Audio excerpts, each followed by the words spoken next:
Diyos ko! Gulat na nasabi ko na lang habang patuloy na tinitingnan ang pulang mga marka sa leeg ko na alam kong hindi matatanggal kahit na kuskusin ko pa ng maigi.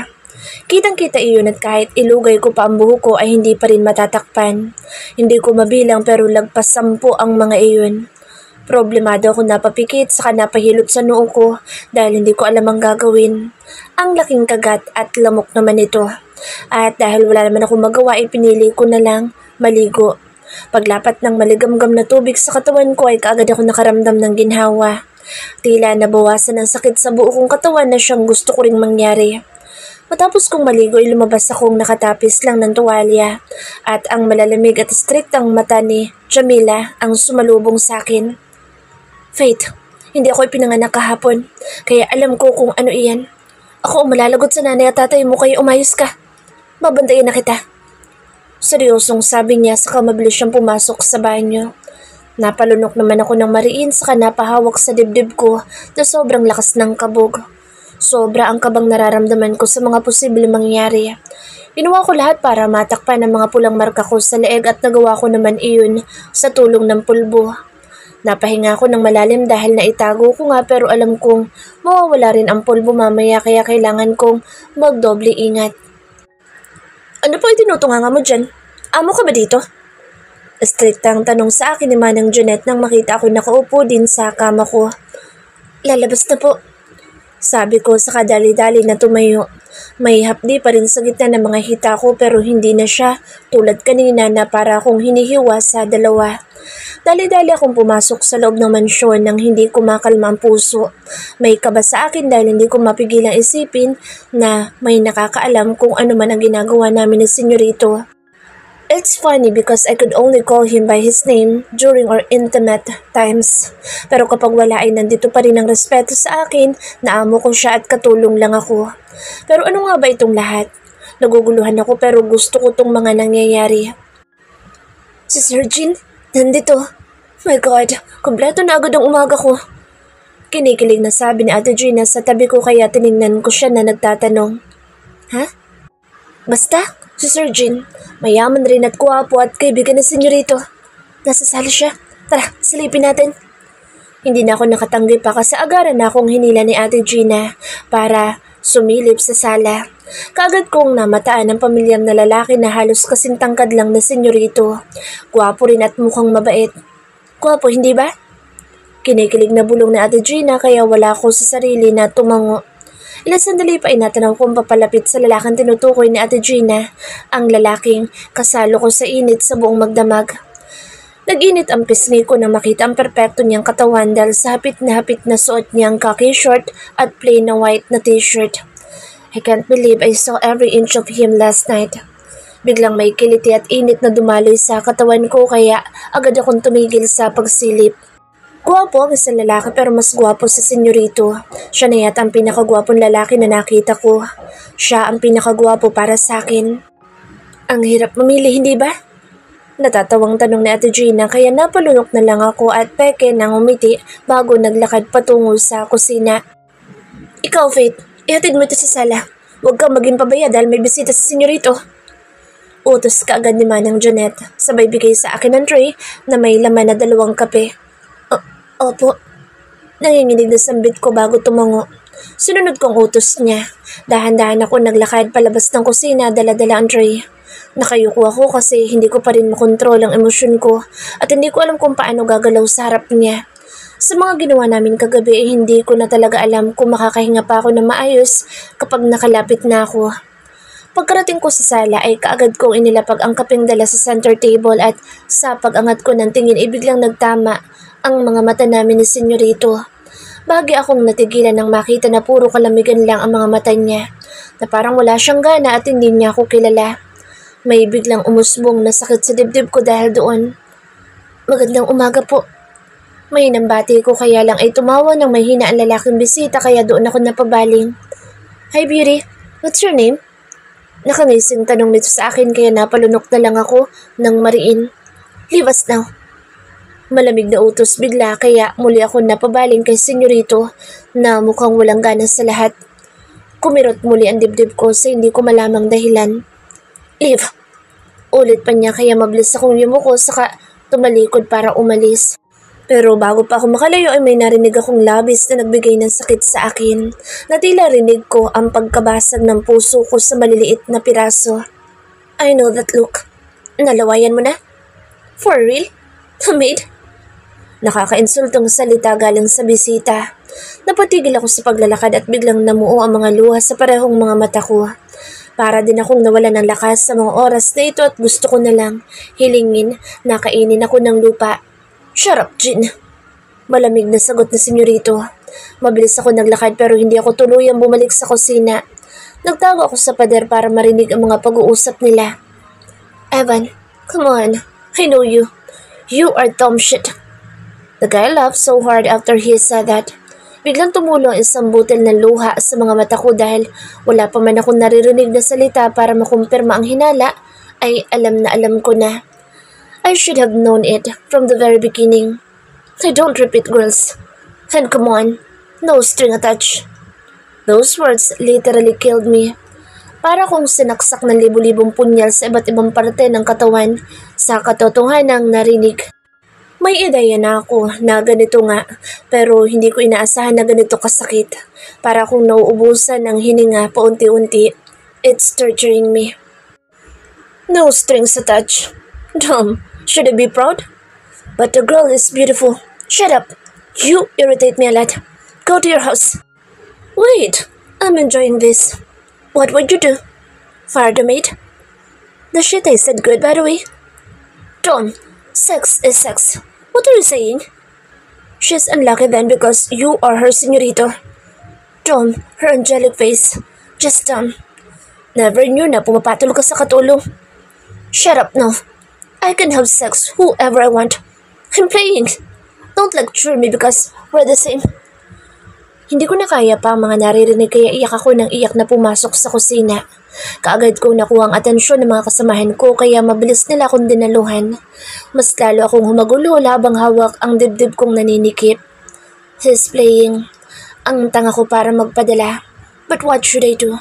Anong gagawin ko ngayon parang nahulog na ako ng tuluyan? I didn't expect this kind of pain. Para akong binabawian ng buhay ng paunti-unti. I am not hurting physically but my heart is in pain. I am in deep pain. Parang ayoko na. Ayoko na. Jamila, ayoko na po. Uuwi na lang po kina tatay. Humahagulhol na sabi ko. Sa quarters, bilis. Tarantang sabi ni Jamila saka sabay nila akong inalalayan ni Ate Gina para dalhin sa quarters. Hinang-hina tumahagulhol ako naglakad at pagkarating sa quarters ay pabagsak ako umupo sa kama ko saka napatakip sa buong muka gamit ang palad. Anong problema mo, Faith? Nag-aalala na tanong ni Jamila saka pinilit akong tingnan. Siya. Puno ng mga luha ang mga mata ko pero klaro pa rin siya sa paningin ko. Uuwi na po ako. Bakit? Anong problema? Bakit? Sabihin mo sa akin. Sabi niya pero iling lang ang isinagot ko doon. I fell in love with our boss. Hindi maaari pero hindi ko na nagawa pang pigilan. I gave myself to him. All of me. Simula pa lang alam ko na dapat na paglalaruan niya lang ako pero nagpadala ako sa init ng damdamin. Hindi ko na alam pa kung paano umahon sa ngayon bastang alam ko nasasaktan ako. Ang sakit-sakit sa dibdib na marinig sa mismong labi niya na naglalaro lang siya. In a short period of time, I fall for him so deeply. Faith, hindi ka pwedeng umalis na lang. Paano nang nanay at tatay mo na umaasa sa'yo? Susuko ka na lang na walang dahilan? Medyo pagalit na sabi ni Jamila, kaya mas lalo akong humagulhol. Hindi ko alam kung susuko na ba talaga ako o magpapatuloy pa rin but how? Paano ko siya haharapin sa araw-araw? Tia, Faith, hindi mo ba naiintindihan na mahirap paghanap ng trabaho sa ngayon? Ano bang problema mo? Hindi ka pwedeng umiyak na lang na parang bata. Kasi hindi ka na bata.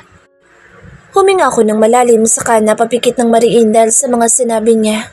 Pilit kong pinahihinto ang luha ko sa pagtulo at nang magawa ko iyon, ay muli akong tumingin ng diretso kay Jamila. Kita kong kuryoso at inis sa mukha niya at mahigpit rin ang hawak niya sa dalawang braso ko na tila ayaw niya akong pakawalan. Hindi ako sigurado dito pero alam kong tama si Chamila. Nakasalalay sa trabahong ito ang pag-aaral ko pati na rin si nanay at tatay ay umaasa sa akin. Faith, magsabi ka sa akin ng totoo. May karelasyon ka ba dito? Seryosong tanong niya habang nakatingin ng diretso sa akin. Napalunok ako ng dahan-dahan. Kumabog ang puso ko sa kaba dahil pakiramdam ko may alam si Jamila. Tia, sino? Isa ba si drivers o hardinero? Muli niyang tanong kaya unti-unting napaawang ang mga labi ko. Dahan-dahan akong umiling saka huminga ng malalim. Wala akong karelasyon pero sana nga isa sa mga drivers o hardinero. Sana nga. Hindi po. Dahan-dahan na sagot ko kaya bahagya akong inalog ni Chamila at para ako nagising sa matinding bangungot dahil sa pag-alog niyang iyon. Muling namuo mga luha sa mga mata ko pero kaagad akong huminga ng malalim para mawala iyon. Uuwi ka pa rin ba? Umiling ako sa tanong ni Chamila sa kaunti-unting yumuko. Gulong-gulo ang isip ko pero kailangan ko ang trabahong ito. Kailangan ko ito. Kahit nasasaktan ako ay kailangan ko ito. Hindi po. Miss ko lang siguro si nanay at tatay. Nanginginig na sambit ko kaya napalayo si Chamila. Saka napahinga ng maluwag. Diyos ko, Faith. Tataas ang dugo ko sa'yo. Sabi niya kaya napalunok ako sa kadahan-dahan na tumayo. Buo na ang pasya ko. Hindi ako aalis. Tapos na ang paglalaro ni senyorito sa akin kasi nakuha na niya ang iniingat-ingatan ko. Titiisin ko ang sakit hanggang sa kusa itong mawala. Kaya ko magtiis. Kaya ko magtiis kahit pa totoong hulog na nga ako. Hulog na ako at nakakatakot iyon pero wala akong magagawa. Wala akong magagawa kundi tanggapin ang sakit kasi wala naman akong karapatan. He could play well. Sanay siya sa larong ito. Sorry po, Tia. Paghingi ko ng paumanihin kaya muling bumuntong hininga si Chamila. Napahilot pa siya sa noon niya na parang stress kaya kagad ako nakaramdam ng pagka-guilty. Lagot ka na naman kay Manang Janet nito. Pero hayaan mo na. Ayusin mo na sarili mo at bumalik ka kagad sa loob ng mansyon. Bilisan mo, Faith. Pailing na sabi ni Chamila bago ko tuluyang iwang mag-isa sa loob ng quarters. Nang makaalis siya ay dahan-dahan ako naglakad papunta sa maliit na salamin. Nakita lang ang buong mukha ko. Napangiti ako ng malungkot nang makita ko ang magakong mga mata. Namumula rin ang tungki ng ilong ko pati na rin ang pisngi ko. Dahan-dahan kong hinawakan ang mamula-mula kong mga labi. I could still feel his kisses. Ramdam na ramdam pa rin siya ng buo kong katawan. Ramdam na ramdam ko pa rin siya. Dahil sa mga naalala ay bigla na naman lumabas ang isang butil ng luha sa kanang mata ko. Agaran ko iyong pinunasan at saka tumawa ako ng sarcastic. Faith, kaya mo to. Nanginginig na pangungumbinsi ko sa sarili ko. Ilang ulit akong bumuntong hininga hanggang sa naging magaan na ng bahagya ang pakiramdam ko. Magaan na pero ang sakit ay nandito pa rin. Hindi ko na lang pinansin pa. Ang sakit kahit na parang nilalamukos ang puso ko. Mabilis ako na nag-ayos ng sarili ko sa harap ng salamin. Naglagay pa ako ng pulbo sa mukha para kahit paano'y maitago ko ang pamamaga ng mga mata ko. Nang makontento na sa itsura ay nakayuko akong bumalik sa kusina ng mansyon. Wala ni isang nagtanong kahit si Manang Janet na ipinagpasalamat ko naman ng tahimik. Walang imik ako nagtrabaho kasama nila na parang walang problema, na parang hindi sinasaksak ng libu-libong patalim ang puso ko. Kumain na kayo at matapos niyong kumain ay pumunta kayo sa ikalawang palapag. Maglilinis tayo ng guest room sa taas. Strict ang utos ni Manang Janet kaya sabay-sabay kaming tumango. Tahimik ako nakasabay ng agahan sa kanila. Nagpapatawa pa si Ate Gina kaso hindi ko magawang sumabay at halata nilang lahat iyon.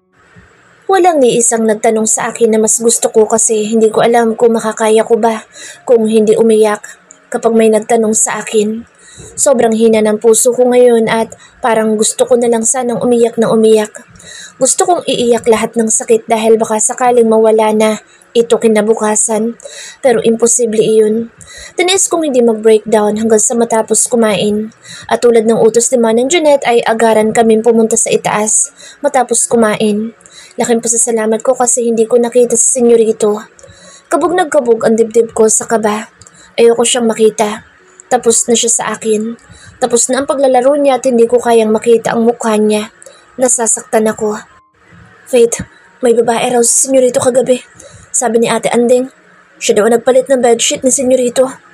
May dugo raw, marami. Bulong ni Ate Gina sa gitna ng paglilinis namin sa unang guest room kaya natigilan ako. Dugo? Ha? Kabadong tanong ko kasi alam kong akin ang dugong iyon. Siya ang nakauna sa akin. Alam kong akin iyon. Basta, ang swerte ng babae kung sino man siya. Sana all na lang. Natatawa na sabi ni Ate Gina bago nagpatuloy muli sa paglilinis. Napalunok ako ng dahan-dahan saka napalingon sa bukas na pinto nitong guest room. Kami lang ni Ate Gina ang nandito kasi si Chamila at Ate Andeng ay naglilinis sa iba pa. Natatakot ako na baka mabisto ako sa mga nagawa ko. Takot na takot ako. Ate Gina? Kabadong tawag ko kay Ate Gina. Ramdam ko ang panunuyo ng lalamunan ko at namamawis din ako ng malamig. Oh, iinom po muna ako ng tubig. Dali-dali kong paalam at hindi ko na hinintay pa ang sagot niya kasi kaagad na ako lumabas ng guest room na iyon.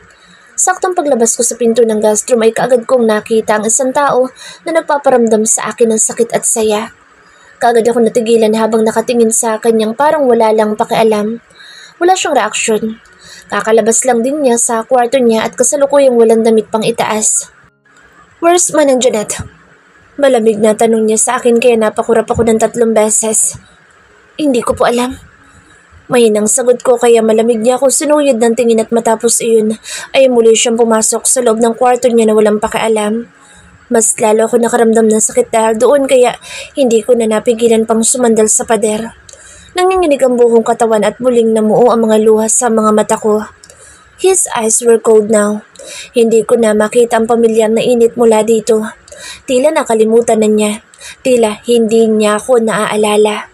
Narinig ko ang biglang pagbukas ng kwarto niya kaya mabilis ako napatayo ng tuwid saka mabilis na tumingin dito. Nakita ko siyang nakasilip ng konti habang kunot ang noo na parang naiinis. Hey, tell Manang John to clean my office later. Malamig na sabi niya saka pabagsak na isinara ang pinto kaya napangiwi ako saka napadikit muli sa pader. Paulit-ulit na bumalik sa isip ko ang mga sinabi niya. Walang mali doon pero ang sakit-sakit ng epekto nito sa akin. Ang sakit-sakit at hindi ko na makayanan kasi tumulo ulit ang mga luha ko na gusto ko sanang itago. 5 minuto akong umiyak ng tahimik sa pwesto kong iyon bago ako tuluyang bumaba sa kusina para uminom at para sabihin na rin kay Manang Janet ang dapat kong sabihin. Wala ko sa sarili kaya habang umiinom ako ay hindi ko sinasadyang nabitawan ang baso at umalingaw-ngaw ang tunog ng pagkabasag nito sa buong kusina. Nanlaki ang mga mata ko dahil sa pagkabasag at kitang-kita iyon ni Manang Janet na nakaupo sa high chair. Kaagad na tumalim ang tingin niya sa akin kaya mabilis akong umupo para kunin ang basag na baso na naging dahilan para sumugat sa kamay ko. Walang kwenta! Sigaw ni Manang Janet kaya nanginginig ako lumayo sa basong basag. Sorry po. Naiiyak na sabi ko na, umalis ka na bago pa magdilim ang mga mata ko sa'yo. Siguradong mawawalan ka na ng trabaho ngayon o bukas. Tanga! Sigaw niya kaya dali-dali akong tumakbo palabas ng kusina habang dumudugo ang kamay. John! Mas lalo ko nanginig sa takot nang marinig ang malakas na mura ng nabangga ko. Mabilis akong lumayo sa kaumiling ng maraming beses sa amo namin dahil nabangga ko siya. Umigting ang pangan niya sa galit habang nakatingin sa akin kaya hindi na napigilan pang tumulo ng mga luha ko. Sorry po. Umiiyak na sabi ko. Hindi na ako makakalampas sa pagkakataong ito kasi tapos na siyang maglaro sa akin. Tapos na niya ang katawan ko kaya hindi imposibleng tanggalin niya ako. Are you blind? He said with grated teeth. Kitang-kita ko ang madilim niyang mga mata na mas lalong nagpatakot sa akin. Tutok na tutok siya sa akin at ilang sandali pa ay bumaba ang tingin niya sa kamay kong dumudugo. Mabilis ko yung itinago sa likod ko at mabilis akong yumuko. Sorry po, hindi na po mauulit. Huwag niyo po akong tanggalan ng trabaho. Naiiyak na sabi ko. Tanging sabi niya lang bago ako iniwan doon. Napaawa ang mga labi ko at kaagad ko siyang sinundan ng tingin. Para siyang modelong naglalakad papunta sa main door ng mansion. Hindi ko inalis ang tingin ko sa likuran niya hanggang sa nawala siya. Wala sa sariling napangiti ako ng malungkot na may halong sakit. I gently caressed my chest using my unwound hand. My heart is pounding really fast and it's hurting me. Para siyang lalabas sa dibdib ko. He literally forgot about me now. Tuluyan na ngang nawala sa isip niya ang katauhan ko dahil nakuha na niya ang gusto niya sa akin. Para na niya akong basura na itinapon dahil hindi na niya magagamit ulit. He doesn't repeat woman. At masakit dahil kung sa kanya ay wala lang iyon, sa akin ay malaking parte ang nawala. Malaking parte ang naging dulot at siguradong dadalhin ko ito habang buhay. Can I just wake up in this nightmare? Ayoko nito. This is hurting me a lot. Bawat oras na lumilipas ay mas lalong dumaragdag ang sakit na nararamdaman ko. Avoiding him isn't easy pero umabot ang dilim ay nakayanan ko. Nakayanan ko umasta na parang walang nangyari kasi yun din ang ipinapakita niya. Pero sa loob-loob ko ay gusto ko nang sumigaw sa sobrang sakit. Gusto kong magwala at magmakaawa kasi ang sakit-sakit talaga. Pero hindi pwede. Ang tangi ko na lang na magagawa ay magtiis hanggang sa mawala ang nararamdaman kong ito. Sa susunod na Sabado baka maaari kang umuwi muna sa kabilang bayan para bisitahin ang nanay at tatay mo. Sabi ni Jamila sa akin nang maabutan akong tulala. Habang nakaupo sa kama ko, kaagad ko siyang nilingon sa kanginitian ng pilit. Salamat po. Mahinang sabi ko. Ilang linggo pa lang ako nagtatrabaho dito pero ito na ang nangyari. Sahod na natin bukas. Yun ang unang sahod mo at malaki-laki iyon. Ipapadala mo ba sa atin? Tanong niya ulit. Napaawang ang mga labi ko dahil sa narinig. Nakalimutan ko na yata na may paparating akong sahod. Alaman kasi ng isip ko nitong mga nakaraang araw ay pansarili ko lang na interes. Hindi ko maiwasang makaramdam ng tuwa dahil bukas ay makukuha ko ng unang sahod ko. Isasabay ko na lang po ng pagpapadala sa inyo ang perang para kay tatay at nanay. Hindi ko rin naman po sila matawagan. Mahinang sabi ko. Muli kong naisip ang mga pangarap na kailangan kong abutin at dahil doon ay nagkaroon ako ng tibay at lakas ng loob na magsikap. Sisiguraduhin kong makakaipon ako at hindi rin ako magtatagal dito. Naging marupok at makasalanan ako sa mansyong ito na hindi ko na maaalis pa sa puso at isip ko kailanman. Sige Faith, matutuwa sila. Sabi ni Jamila kaya muli akong ngumiti at sa pagkakataong ito ay tunay na ang mga ngiti ko. Salamat po. Mahinang sabi ko sa kaunti-unting humiga sa malambot kong kama at binalot ng makapal na kumot ang katawan ko. Sa pagpikit ko ng mga mata ko ay kaagad na pumasok ang mga imaheng gusto ko nang kalimutan. Me and my boss is kissing passionately on my mind. We're sharing the heat again. Pero bunga lang iyon ang isip ko sa ngayon at hindi na iyon magkakatotoo. Kaagad kong binuksan ang mga mata ko na punong-puno na ng luha. Kaagad ko ring tinakpan ang mga labi ko dahil kaagad akong napahikbi ng mahina. Muling bumalik ang sakit sa puso ko at hindi ko magawang pahintuin ang mga luhang puno ng hinanakit. I used to be a good girl and tough at the same time. Noong nagpasya kong huminto ng pag-aaral para maghanap ng trabaho ay buo ang pasya ko. Pero ngayon bakit gusto ko nang sumuko? Parang gusto ko na talagang sumuko kasi nasasaktan ako. Pero gustuhin ko man hindi pa pwede. Hindi pa pwede kasi kailangan ko ang trabahong ito. Iyak ako ng iyak buong gabi at hindi ko magawang makatulog. Kaya kinaumagahan ay kaagad kong nakita ang pamamaga ng mga mata ko. Kaya muli ako naglagay ng maraming pulbo. Nakatulong naman ito kahit papaano ngunit hindi ko maiwasang ngumiti ng malungkot at kusang namumuo ang mga luha sa mga mata ko sa tuwing tinitingnan ko ang leeg na puno pa rin ang pulang mga marka. Marka na galing sa bagay na ginusto ko rin. Sweldo na. Natutuwang sabi ni Ate Gina habang nagpipipindot sa cellphone niya kaya napatikim ako ng mahina dahilan para tingnan niya ako. Tara Faith, kunin natin ang sweldo natin dali. Excited na ani niya saka mabilis akong hinila palabas ng quarters. Teka, may nang sabi ko pero tuloy-tuloy niya lang akong hinila hanggang sa makarating kami sa malawak na garden ng mansyon. Nalaki ang mga mata ko nang makita ang maraming mga tao na parang kanina pa nandito. Lahat may mga hawak na sobre, mga drivers at gwardya. Isa-isa kong tinignan ang mga tao at kita ko ang saya sa mukha nila. May mga umaalis na rin dahil mukhang nakuha na nila ang para sa kanila. Nang makalapit kami kina Manang Janet na kanina pa yata nandito, ay kaagad niyang binigyan sa Ate Gina ng isang puting sobre. Napakagat ako sa ibabang labi dahil nabigyan na niya si Jamila at Ate Andeng ay wala pa rin yung sakin. Manang, yung akin po. Mahinang tanong ko kaya nanlaki ang mga mata ni Chamila. Nakalimutan ba na senyorito Manang Janet? Tanong ni Chamila kaya napalunok ako. Hindi ko alam pero bigla akong nanlamig dahil sa biglang pag-usbong ng kaba sa dibdib ko. Tiningnan ako ni Manang Janet nang malamig saka may itinuro siya sa bandang likuran namin. Lahat kaya kaagad ako napatingin doon. I saw a drop-dead gorgeous guy wearing a brown khaki shorts and black sando.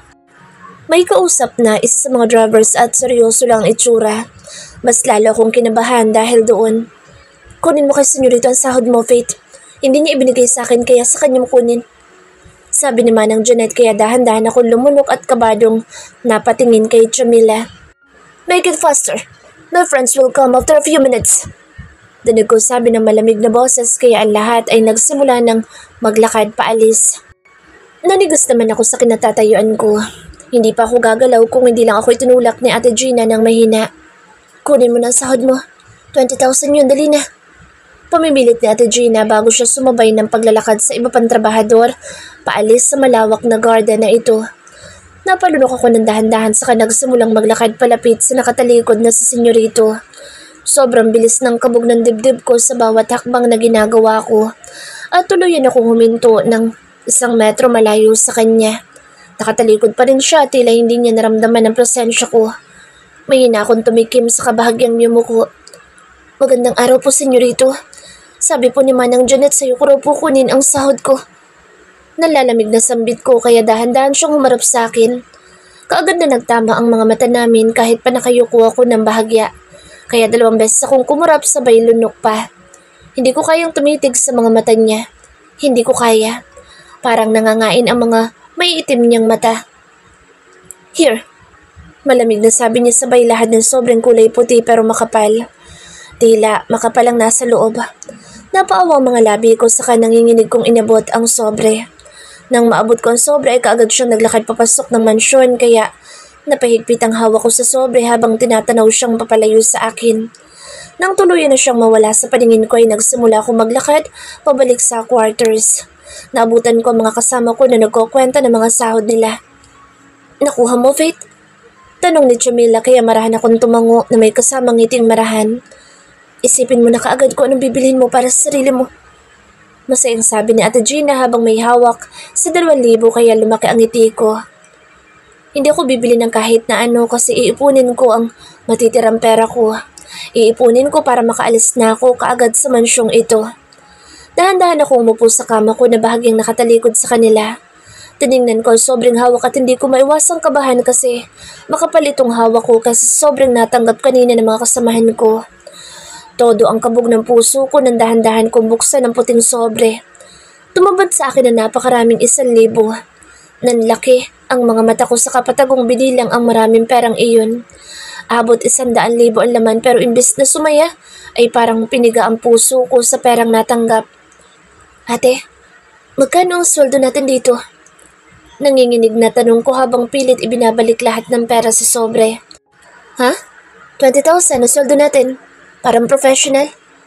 Sabi niya kaya para akong binuhusan ng tubig. Mas lalo akong nasaktan, para akong sinaksak ng patalim sa iba't ibang parte ng katawan. Sinampal sa akin na babaeng bayaran ako dahil sa perang ibinigay niya sa akin. Sandali lang po. Nagpupuyos na sabi ko sa kapatakbon lumabas ng quarters namin, dala ang sobrang natanggap.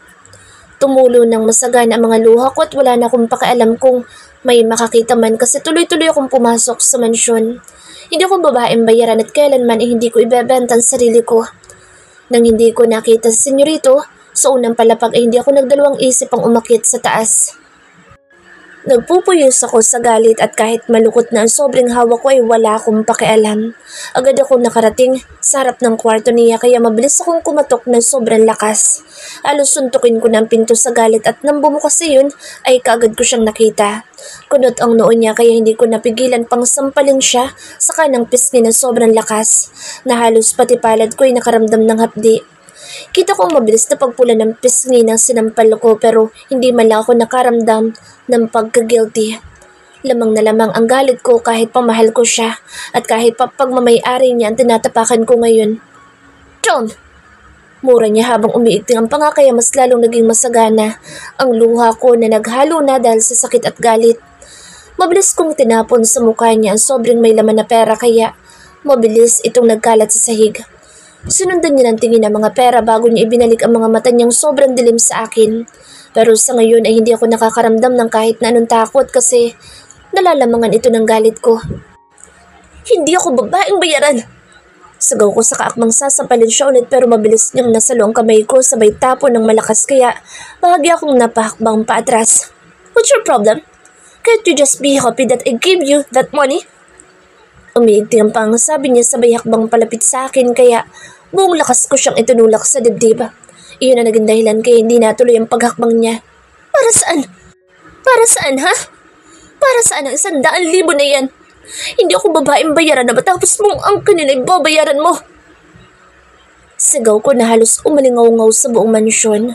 Wala na akong pakialam kung sino man makarinig sa mga sinasabi ko ngayon. Gusto kong klaruhin na hindi ako naghahangat ng malaki. Wala akong inaasahang pera matapos ang mga nangyari. Get that money and get out of my sight! Malamig na sabi niya habang diretso ang tingin sa mga mata ko. Kaya agaran akong umiling habang patuloy na umiiyak. Sobrang sakit na mga ginagawa niya. Literal na ipinaparamdam niya sa akin na binabayaran niya ang pagkuhan niya sa akin. Ibinigay ko ang sarili ko ng buong puso. Hindi para sa pera at sa kahit na anong bagay. Kung ibinigay ko man ang sarili ko sa iyo, hindi yun dahil sa pera. Hindi ko ibebenta ang sarili ko, tandaan mo yun. Kahit walang-wala na ako, hindi ako magbebenta ng katawan. Kaya salamat po, senyorito. Malakas na sabi ko sa kanya saka mabilis na tumakbo pababa nang hindi na hinihintay pa ang sagot niya. Humahagulhol ako ng sobrang lakas at laking pasasalamat ko dahil wala akong nakasalubong na kahit na sino. Mabilis akong dumiretso sa malayong parte ng garden kung saan may malaking puno at doon umiyak ng umiyak. I gave myself to him at hindi ako umaasa ng bayad. Hindi ako nagpapabayad. Ibinigay ko ang sarili ko sa kanya dahil gusto ko rin iyon. Gusto iyon ng katawan at ng puso ko. Wala akong perang inaabangan dahil doon. Nagtatrabaho ako para sa pera at hindi ko siya hinayaang angkinin ako para doon. Kung ganoon lang din naman pala, sana umalis na lang ako. Hindi na ako magtatagal pa dito dahil ayokong maisip na isa kong babaeng mababa ang lipad. Kailanman ay hindi pumasok sa isip ko ang kumapit sa patalim. Tunay ngang masama ugali niya. Masyado ko lang tinignan ang pisikal niyang itsura at ang mabulaklak niyang salita noon kasi gusto niya makuha ang katawan ko at ngayon na nakuha na niya ang lahat sa akin, ay lumalabas na ang ugali niyang parang demonyo.